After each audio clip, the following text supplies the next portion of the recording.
certainly not an issue of apathy, but one of relevance. I mean, these are kids who are very active in their own ways. And on Twitter even, you're starting to see a bit of a blowback of people who are resenting some of the electoral activity. Granted, these are early days, but where you are actually seeing interest is in the mashups, in the mix-ups, in people taking... There's just one great video of Stephen Harper remixed with Emperor Palpatine from Star Wars, which is now the most highly viewed video of the election to date. So there's, I think, opportunities for comedy. It is coming from the political class. It's coming from staffers. It's coming from war rooms. It's coming from people who have a stake in the particular election. And in that sense, it is an amplification of traditional sort of Ottawa culture, which has its pluses and its minuses. There are a lot of journalists, so it is, from a transparency perspective, an interesting way to see how the news is put together, how the coverage and analysis is put together.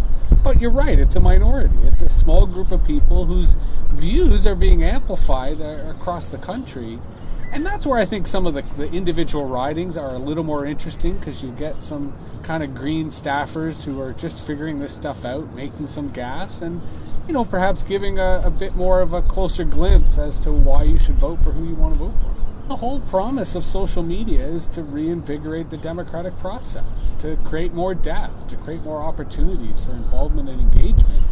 And certainly from the party's perspective, that translates to getting the vote out, to getting volunteers licking envelopes and knocking on doors and putting in lawn signs. And, the NDP and a number of different candidates from all parties have mobile applications that try to use the technology to facilitate that type of involvement.